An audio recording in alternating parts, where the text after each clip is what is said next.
Eelkõige ma tulin Noored Kooli programmi selle jaoks, et näha oma tegemistel reaalset tagajärge. Ma arvan, et pole midagi paremat, kui näha seda rõõmutunnet enda õpilaste seas, et kui minu hea ettevalmistus ja minu selline positiivne suhtumine kandub ka õpilastesse.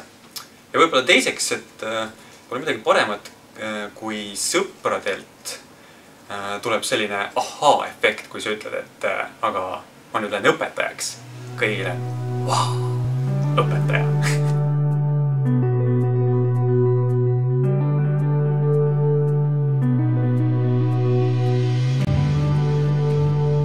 Kaks eelnevat töökogemust olid suures organisatsioonis, kus ma tundsin tegelikult, et minu otsesest panusest väga palju midagi ei sõltu. Küll ma teadsin, et ma olen oluline, aga ma ei näinud otsest tulemit, et mida minu töö mõjutab. Hetkel, kui ma vaatan nüüd oma koolikogemusele tagasi, siis ma väga kindlalt võin tuua väga palju erinevaid situatsioone, fakte, kuidas ma olen mõjutanud positiivselt nii õpilasi kui ka õpetajaid. Ehk siis positiivne tagasiside on andnud mulle väga tugeva kindluse, et ma olen teinud väga õige valiku ja ma pole kahetsenud seda valikut siiamaani. Ma endiselt naeratan, kui ma tulen õpetajate toast. Ma endiselt naeran koos õpilastega, ma endiselt tunnen ennast õnnelikuna, kui ma olen õpilaste ees klassiruumis. Mul enda põhikooli kogemus oli ikkagi selline väga tugev ellujäämiskool, mis tähendab seda, et ma olin väga teadlik, missugused erinevad probleemid põhikooli õpilastel on, missugune keskkond see on, kuhu ma tulen siis õpetama. Aga just see innustas mind muutma seda keskkonda. Ma ei olnud rahul sellega, kui näiteks kiusatakse neid õpilasi, kes tegelikult tublid tahavad hakkama saada. Ma ei olnud nõus sellega, et õpetamine võib olla väga igav ja aine võib olla väga igav, vaid õpetaja ise saab teha väga palju selleks, et õpetamine võiks olla huvitav.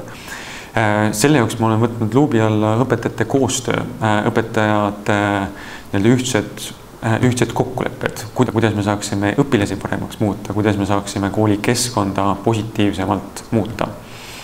Et ma tunnen, et isikliku eeskujuga ma suudan peale õpilaste mõjutada ka positiivselt õpetajaid.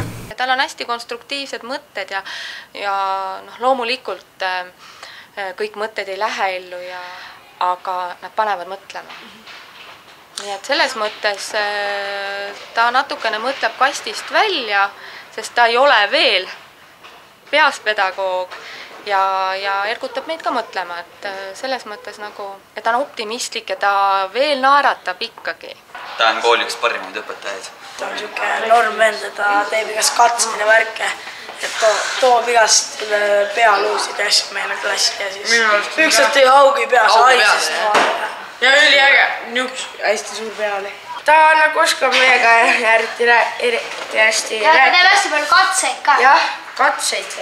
Kui ma jätkan, siis ma tahan kindlasti ette võtta koolikeskkonnas suuremaid plaane, suuremat vastutust, suuremaid väljakutseid.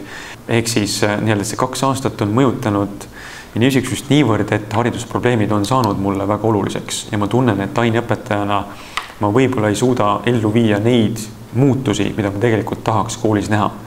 Et Noored Kooli on süstinud minusse piltlikult siis sellise hea positiivse pisiku, sellise rahutu pisiku, et ma tahan muuta veel kooli keskkonda, õpetaja mainet, õpetaja kuvandit positiivsemaks ja paremaks.